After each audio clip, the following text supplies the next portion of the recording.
नमस्कार स्टूडेंट्स, आज हम नवमेह पटले अर्थात पाठ 9 पढ़ने वाले हैं और उसका शीर्षक है बुद्धिर्यस्य बलं तस्य, अर्थात जहाँ पर बुद्धि होती है वहीं हमारा बल भी होता है।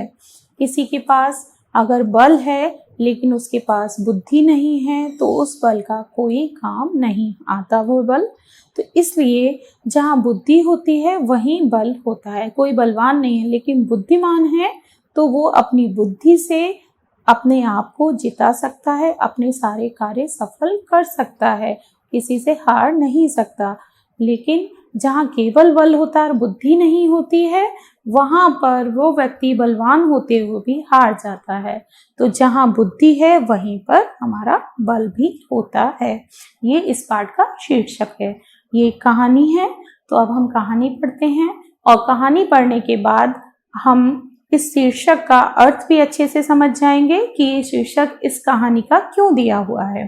तो अब हम पहले संस्कृत में वाक्य पढ़ेंगे और उन एक एक वाक्य का अर्थ हिंदी में करते जाएंगे।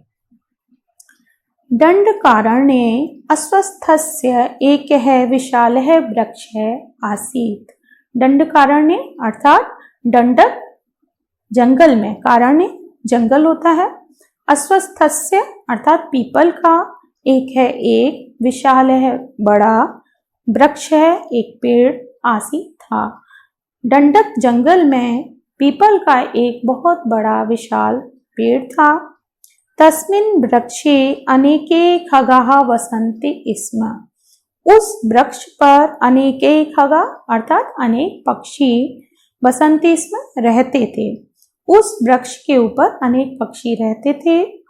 तस्यैव वृक्षस्य एकस्यां शाखायां एकः काक दंपती अपि निज शावके सह सुखेन अवसताम्।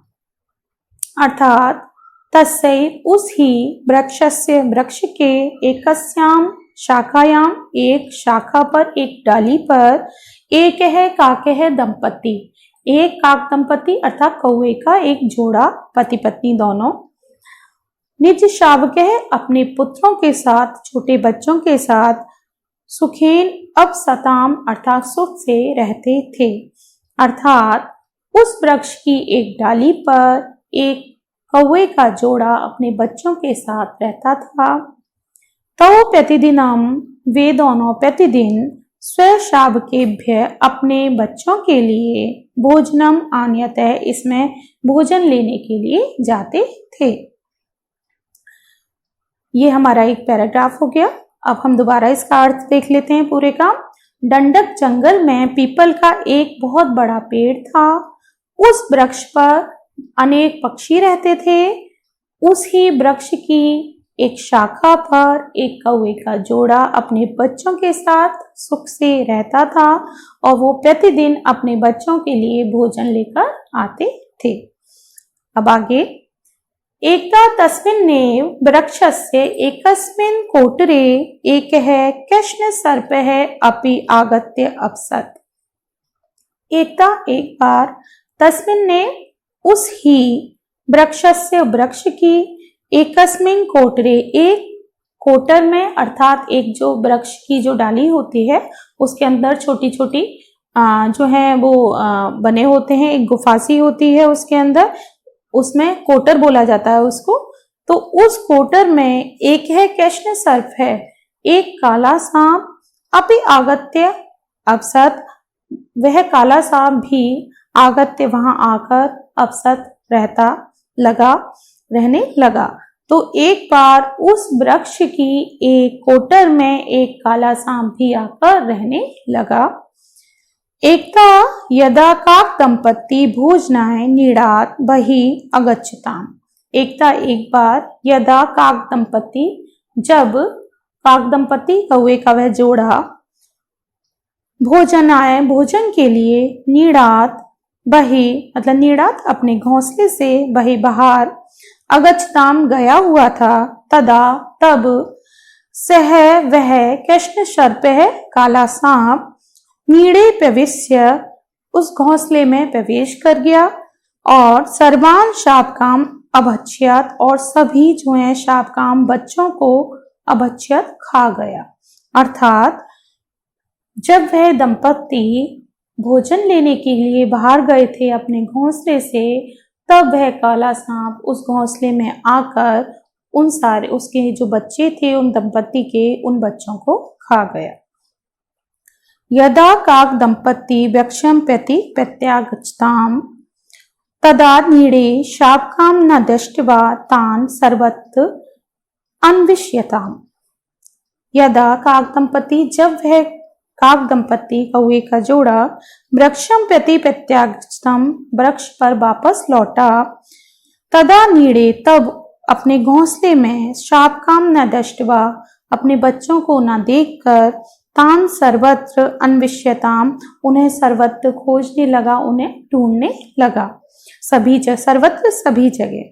तौ शापकाम बिना अतीब दुखितो अवताम, और वे दोनों शावकों को ना पाकर, उनको ना देखकर, उनके बिना अतीब दुखितो, अत्यधिक दुखित, अभुताम होने लगे। अर्थात जब वह कौवे का जोड़ा वापस वृक्ष के ऊपर आया, लौटा, तब अपने घोंसले में उन शावकों को, उन बच्चों को ना देखकर इधर उधर ढूंढने लगा, और जब वे बच्चे उन्हें दिखाई नहीं दिए तो वो दोनों अत्यधिक दुखी हो गए।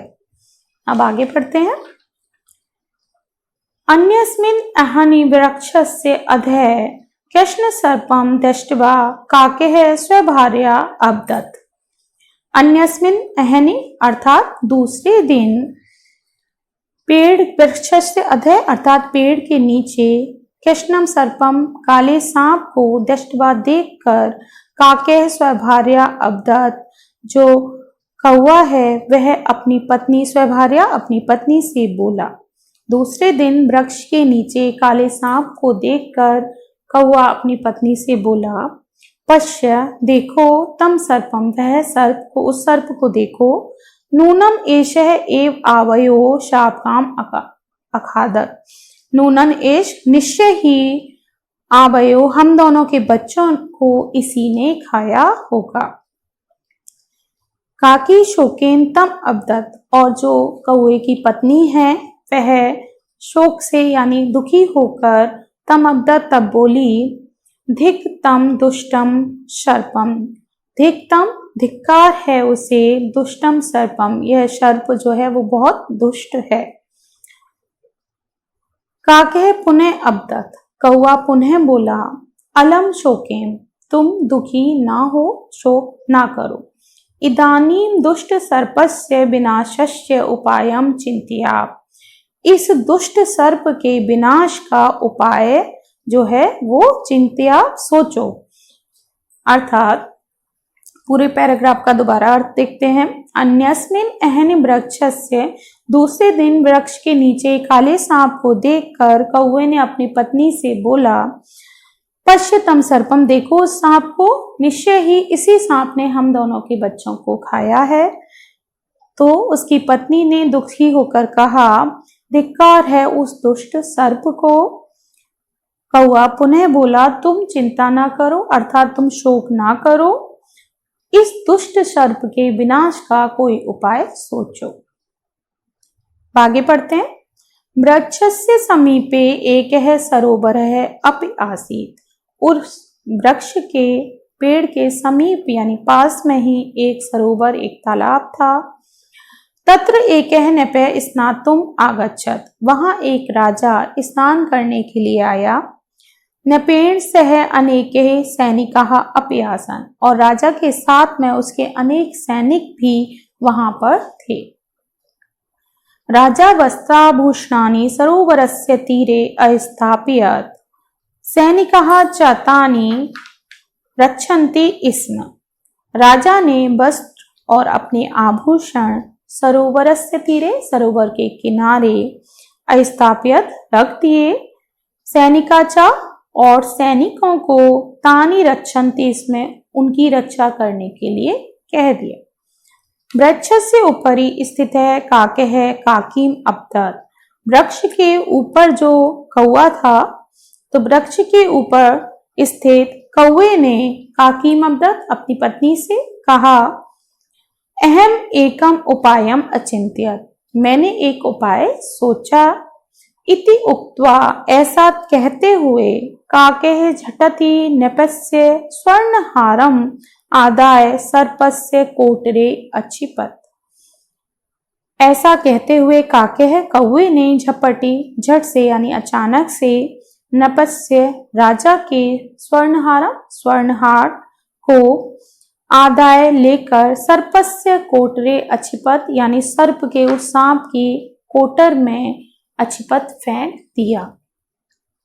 तो उस कौवे ने क्या किया कि वहां से जब वो राजा वहां स्नान करने के लिए आया था और स्नान करने के लिए आने पर उसने अपने वस्त्र और आभूषण वहीं उतार के रख दिए और उनकी रक्षा करने के लिए अपने सैनिकों को कह दिया। तो उस कौवे ने एक उपाय सोचा और वह ऐसा कहते हुए ही उड़कर उस स्वर्ण हार को, जो राजा का हार था, उसको लेकर उसने उस सांप की जहां कोटर थी, जहां वो सांप रहता था, उसमें फेंक दिया।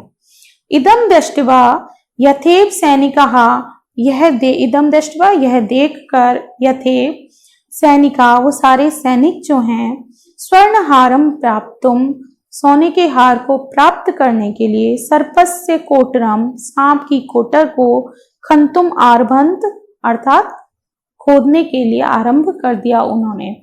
तो यह देखकर सारे जितने भी सैनिक हैं वो स्वर्ण हार को प्राप्त करने के लिए उस कोटर को, जहां कौवे ने हार को फेंका था, उस कोटर को उन्होंने खोदना आरंभ कर दिया। तथैव सर्पः कोटरात् बहिः अधावत्, तभी वह सर्प जो है वो उस कोटर से बाहर आकर इधर उधर भागने लगा। अधावत् भागने लगा।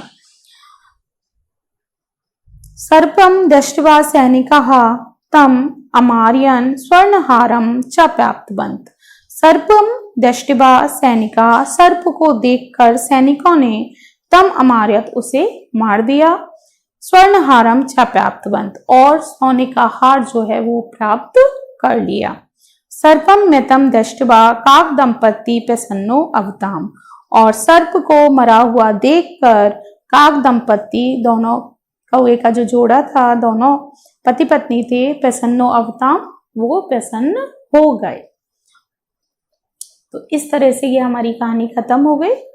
ये हमारे पाठ का अर्थ पूरा हुआ।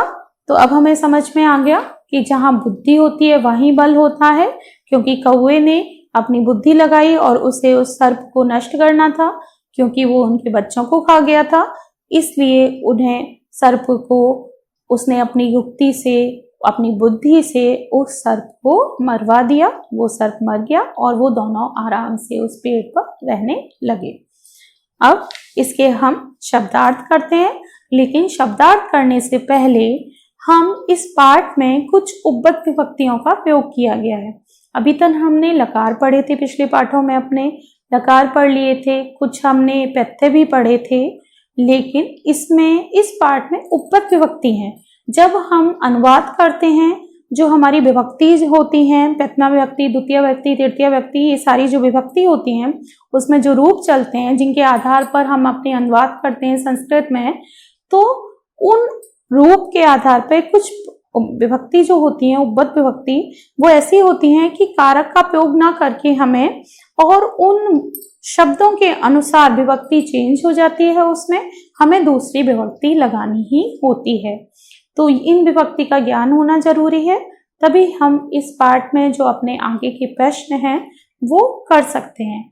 तो कुछ उपपद विभक्ति हम यहाँ पर पढ़ लेते हैं कि जो जरूरी है पाठ के लिए। अभी हम केवल यही उपपद विभक्ति पढ़ेंगे, बाद में हम व्याकरण में पूरी ही पढ़ेंगे। तो अभी थोड़ी सी हम विभक्ति पढ़ लेते हैं। सबसे पहले जान लेते हैं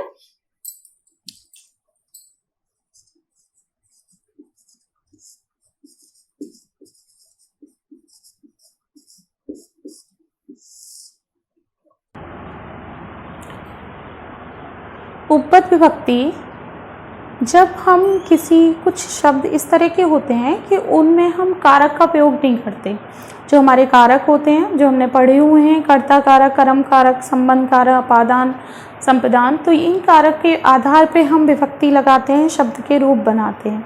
लेकिन जब कुछ इस तरह के शब्द होते हैं वहाँ हमारी विभक्ति बदल जाती है, कारक के अनुसार हम विभक्ति नहीं लगाते। वहाँ हमें उन शब्दों में जो विभक्ति दी हुई है, जो हमारे नियम हैं, वही विभक्ति हम लगाते हैं।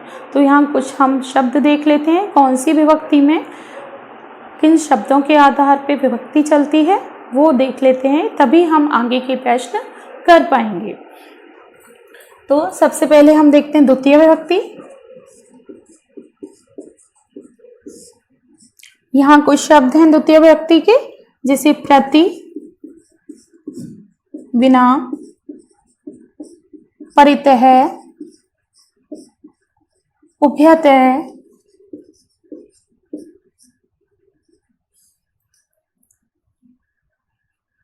धिक्। तो जहां पर भी इस तरह के शब्द आएंगे वहां पर द्वितीय विभक्ति ही हमें लगानी होगी।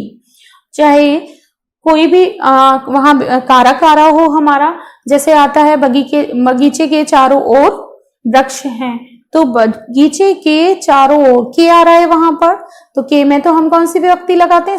हमारे कारक के अनुसार संबंध कारक आएगा तो हम षष्ठी विभक्ति लगाएंगे।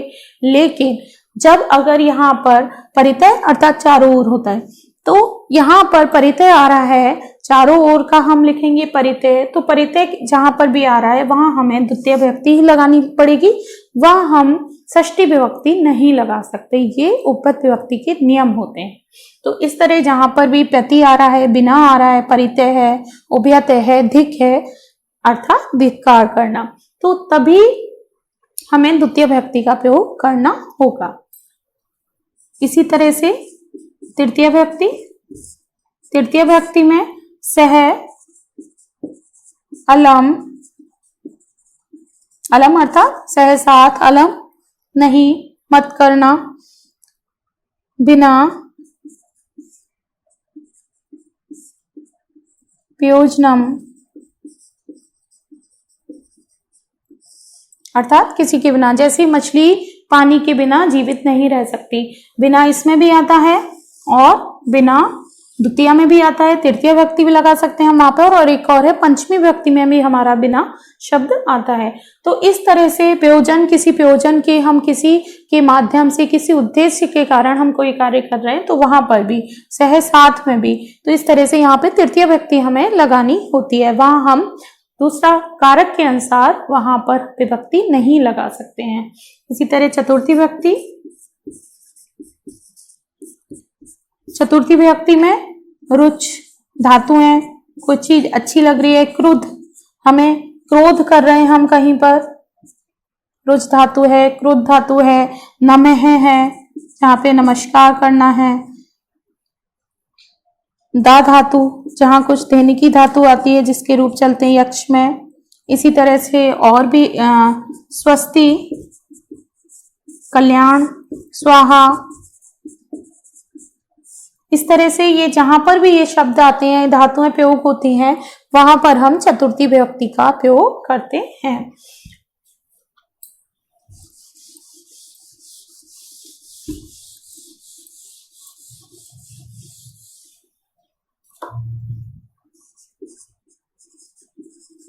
पंचमी। पंचमी विभक्ति में भी वही,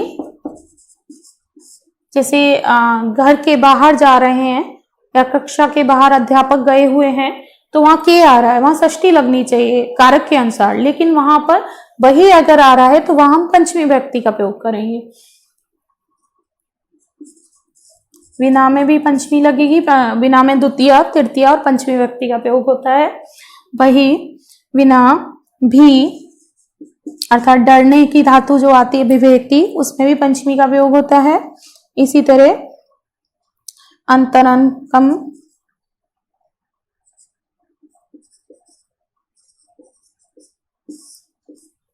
अनंतरम दूसरा कुछ करना, तब वही, बिना, भी, अनंतरम, तो इस तरह से पंचमी विभक्ति का वहां पर प्रयोग किया जाता है। उसके बाद षष्ठी विभक्ति, ऊपरी, ऊपर, अधः नीचे, पूर्तः,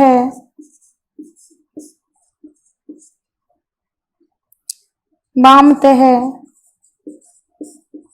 अर्थात बाएं अंग, पूर्तः अर्थात चारों ओर, तो परितः भी चारों ओर होता है। तो इस तरह से ये जहां पर ये शब्द आते हैं, अव्यय आते हैं, और जहां दो धातु आती है इस तरह की, वहां पर हमें षष्ठी का प्रयोग करना होता है। इसी तरह सप्तमी विभक्ति, सप्तमी विभक्ति में भी स्नेह, अर्थात किसी से स्नेह रखते हैं, तो वहां पर भी सप्तमी विभक्ति का प्रयोग होता है। प्रवीण, किसी कार्य में हम प्रवीण हैं, निपुण हैं, कुशल हैं, तो जहां भी इस तरह के शब्द आते हैं वहां पर सप्तमी विभक्ति का प्रयोग किया जाता है। इनके अलावा और भी शब्द हैं, इनका विस्तार से अध्ययन जब हम उपपद विभक्ति पढ़ेंगे तब करेंगे। अभी हम कुछ शब्द का अध्ययन कर रहे हैं जो हमारे लिए जरूरी हैं, जो हमें इस पाठ के जितने भी जो प्रश्न हैं, आगे के जो अनुवाद करेंगे या और भी प्रश्न करेंगे, उसमें हमें इनका ज्ञान होना बहुत जरूरी है। इसलिए ये पहले हमने अध्ययन किया है उपपद विभक्ति का, कि ये शब्द, ये धातु हमें याद होनी चाहिए कि इसके साथ इसका प्रयोग, विभक्ति का प्रयोग होता है। अब हम आगे इस पाठ के शब्दार्थ करते हैं।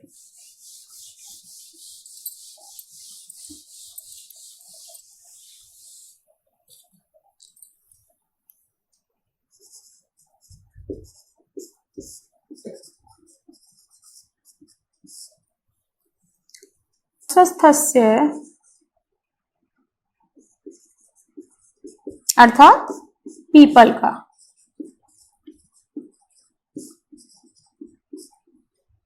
शावकः अर्थात बच्चे,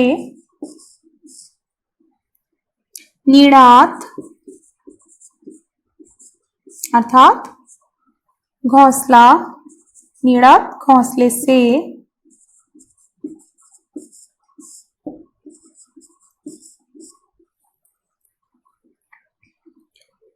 यह एक बात और ये ध्यान रखने की है, जैसे नीड़ात आया तो इसमें पंचमी विभक्ति का प्रयोग किया गया है, नीड़ात। अगर केवल नीड़ लिखा होता तो वहां हम घोंसला लिखते।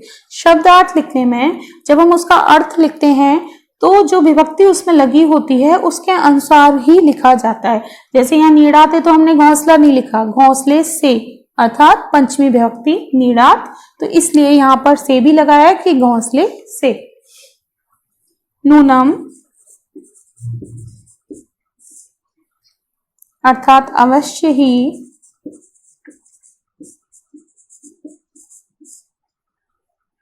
तीरे किनारे पर,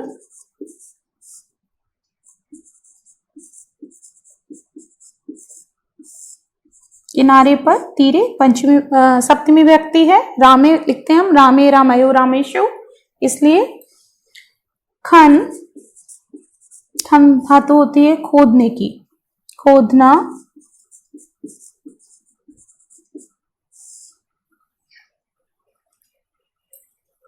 एक बार फिर देख लेते हैं, फिर आगे के हम शब्दार्थ करेंगे। अस्वस्थस्य पीपल का, शावकः बच्चे, नीड़ात घोंसले से, नूनम अवश्य ही, तीरे किनारे पर, खन खोदना।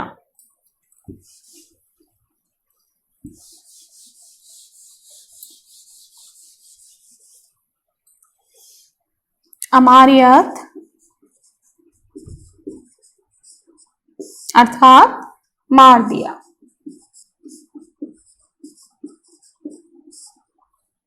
विशाल है बड़ा।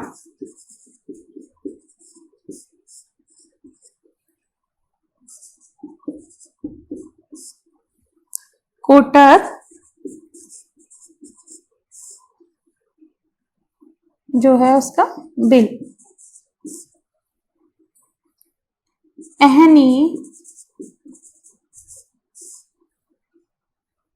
अर्थात दिन। नपह राजा।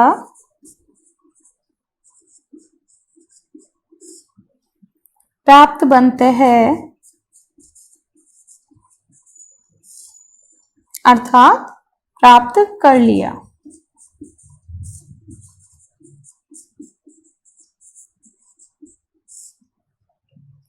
अक्षिपत क्षिप धातु आती है फेंकने की, फेंका।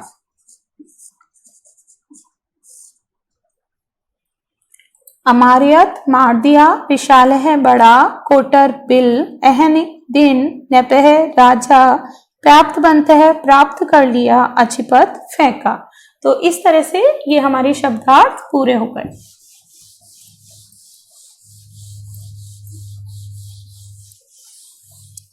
अब शब्दार्थ के बाद हम अपने प्रश्न उत्तर करेंगे। तो सबसे पहले मौखिक प्रश्न। मौखिक प्रश्न में हम जो हमारे वर्ड्स होते हैं, जो शब्द होते हैं हमारे बड़े, उनका उच्चारण करते हैं। तो यहाँ पर पाठ में आया है हमारे दंडकारण्ये, तस्मिन्ने, वस्त्राभूषणानि, अर्थात वस्त्र और आभूषण, यहाँ संधि भी है, संधि हुई है। दंडकारण्ये, दंडक और अरण्य स्वर संधि है, तस्मिन्ने। तो इस तरह से ये मौखिक उच्चारण में हमें जो बड़े बड़े शब्द हैं उनका उच्चारण करना आना चाहिए। तो पाठ में जितने भी कठिन शब्द हैं उनका हम उच्चारण कर सकते हैं। अगर उच्चारण हमारा शुद्ध होता है तभी हमारी संस्कृत जो है वो अच्छे से हम पढ़ सकते हैं, और वाक्यों का जो संस्कृत में वाक्य पढ़े जाते हैं उनका उच्चारण अच्छे से करना चाहिए। जब उच्चारण अच्छे से करना आ जाता है तो हमें उसका अर्थ भी निकालना आ सकता है अच्छे से, क्योंकि उच्चारण के अनुसार जो बड़े वर्ड्स होते हैं वो भी हमारे बड़े जो शब्द होते हैं वो मिलकर बनाए जाते हैं। किसी में संधि होती है, किसी में हमारे प्रत्यय लगाए जाते हैं, किसी में उपसर्ग भी होता है। तो फिर हम उनको अच्छे से आसानी से तोड़कर लिख सकते हैं और उनको पढ़ सकते हैं। अब हम आगे करते हैं लिखिता प्रश्न। जो हमारा पहला प्रश्न है लिखिता प्रश्न, और वो है हमारा जो हम हमेशा करते हैं उच्चते विकल्पे। तो सबसे पहले लिखिता प्रश्न,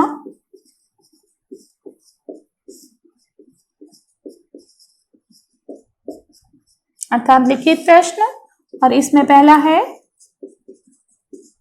उच्चते विकल्पे चिह्नम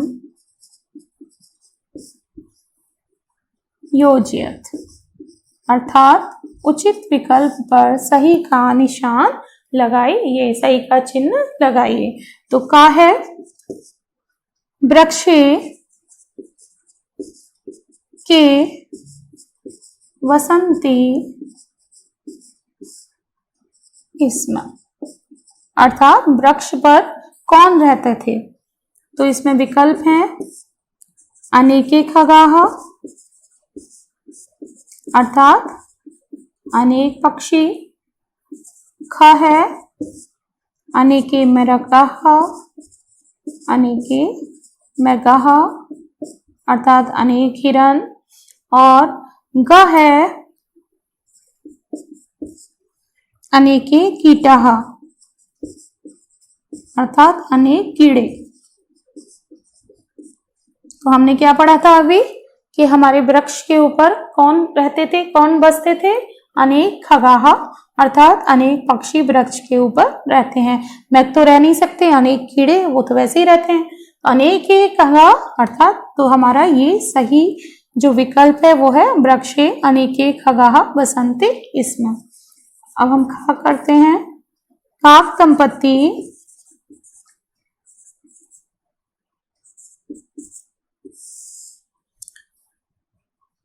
के है कही सह सुखीन अपसताम,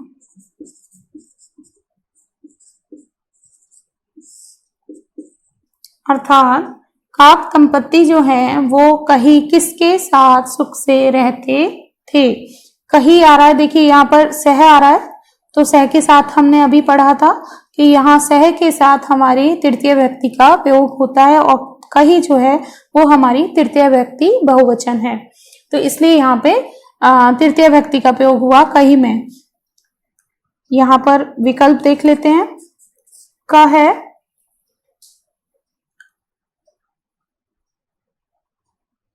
सर्पेण,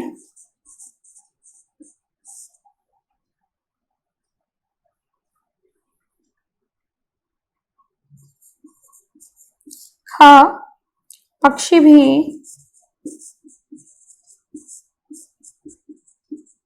और ग है निज शावक, निज शावकई, अर्थात अपने बच्चों के साथ। तो हमने क्या पढ़ा था, काक दंपति किसके साथ सुख से रहते थे, निज शावकई अर्थात अपने बच्चों के साथ। तो यहाँ हमारा सही विकल्प है निज शावकई। काक दंपति निज शावकई सह सुखेन अपसताम, अर्थात काक दंपति अपने बच्चों के साथ सुख से रहता थे। क्या करते हैं अब, वृक्षस्य कोटरे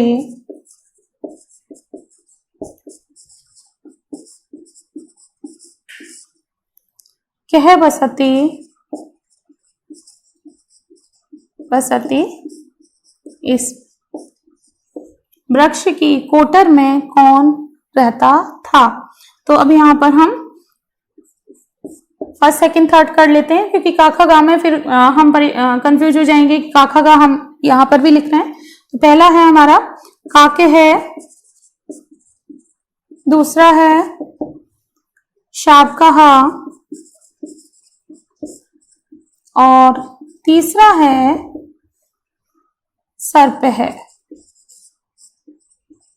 तो कौन रहता था वृक्ष के कोटर में, अर्थात बिल में कौन रहा करता था, सर्प। तो इसलिए ये हमारा सही विकल्प है, वृक्षस्य कोटरे सर्प है वसति स्म।